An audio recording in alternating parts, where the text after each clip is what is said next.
When you focus on the past, that's your ego. I did this. We were able to,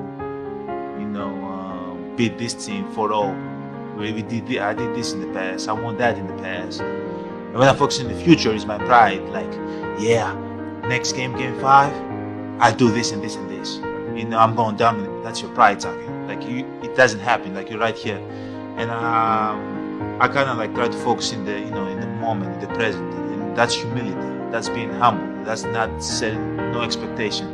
That's going out there, enjoying the game, competing at a high level. We didn't actually come up with the name Tesla Motors. We didn't own the name. It was a guy in Sacramento came up with the name and owned the name, and we had to buy it off him for $75,000. You wanted that name that badly?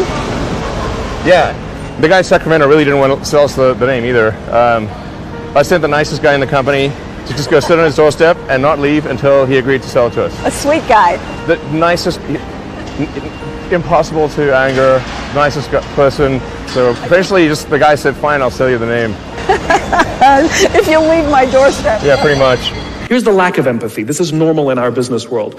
You walk into someone's office, someone walks into our office and says, your numbers have been down for the 3rd quarter in a row.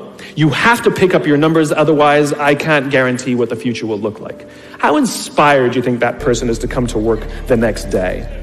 Here's what empathy looks like. You walk into someone's office, someone walks into your office and says, your numbers are down for the 3rd quarter in a row. Are you okay? I'm worried about you. What's going on?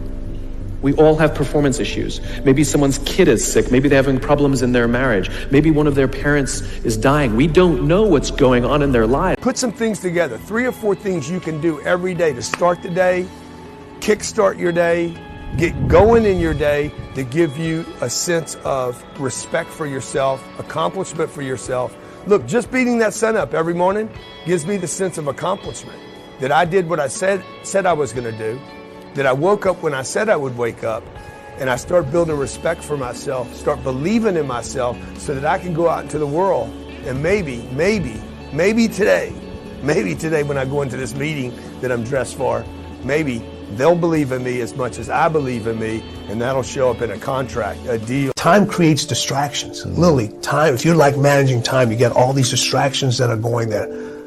What does focus do? It blocks them out. Right.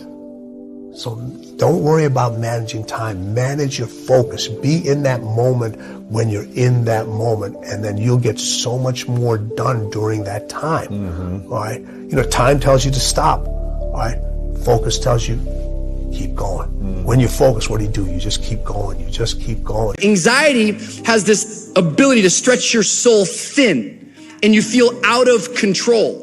Depression, on the other hand, is when you feel like your life is being constricted inward and darkness is enveloping over you. Typically, if you have any level of anxiety, depression will follow. If you have depression, anxiety is right around the corner. I read this great quote. I think it's amazing. It says this. It says, having anxiety and depression is like being scared and tired at the same time.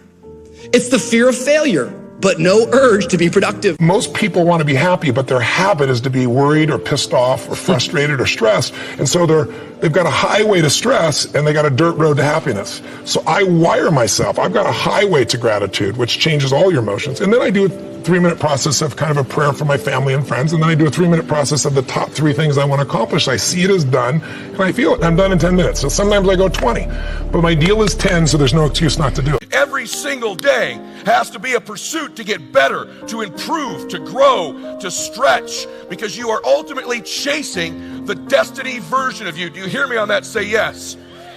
So every decision you make in business, every call you have, whether you go to the gym or not, you need to put it through this paradigm, through this barometer. Does this decision, does this relationship I'm in, does this choice I'm making right now put me closer to becoming that man or woman or further away? Other people's perception of you ain't none of your business. Everything you've ever been through, sat through, rose through, cried through, prayed through, everything is a setup for your next best season. In the way you forgive the perceivingly unforgivable, the way you love the perceivingly unlovable, the way you accept what seems to be unacceptable, the way you embrace after you've been betrayed, the way you do that is the way you will lead us Your light belongs to everyone who'll be illuminated because you were bold enough and obedient enough to let your light shine. And you're sitting there waiting for your boss or your spouse or your friends or your family to do the thing, to encourage you, to love you, to validate you. I'm here to tell you, you need to make it a habit to start every fucking day validating yourself, cheering for yourself, because life is a marathon. And this might be a challenging leg where you're like, I'm just going to throw in the towel. I'm not going to do that thing. Hell no.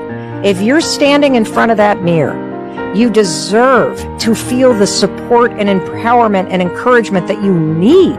And so stop waiting for everybody else to do it. Stop waiting.